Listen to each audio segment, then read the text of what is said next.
Welcome to super TV news bulletin లో details చూద్దాం. సాగర్ నీటితో చెరువులు కుంటలు నింపాలి. నల్గొండ, ఖమ్మం జిల్లాలలో త్రాగునీటి కోసం నాగార్జున సాగర్ నీటిని విడుదల చేసినప్పటికీ అధికారులు నల్గొండ, సూర్యాపేట జిల్లాలో కాలువకు అనుబంధంగా ఉన్న తూములను మూసేసి ఖమ్మం జిల్లా పాలేరుకు తరలించడం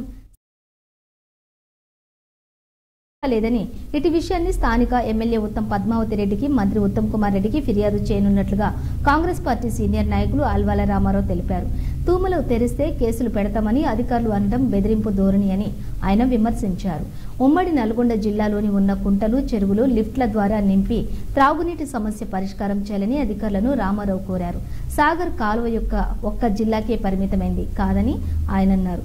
గతంలో రైతులపై కేసులు పెట్టి పాలేరుకు నీరు తీసుకెళ్లిన విషయాన్ని ప్రజలు మర్చిపోలేదని, అధికారులు ప్రాంతీయ తత్వాన్ని రెచ్చగొట్టే విధంగా చేస్తున్నారని ఆయన ఆవేదన వ్యక్తం చేశారు.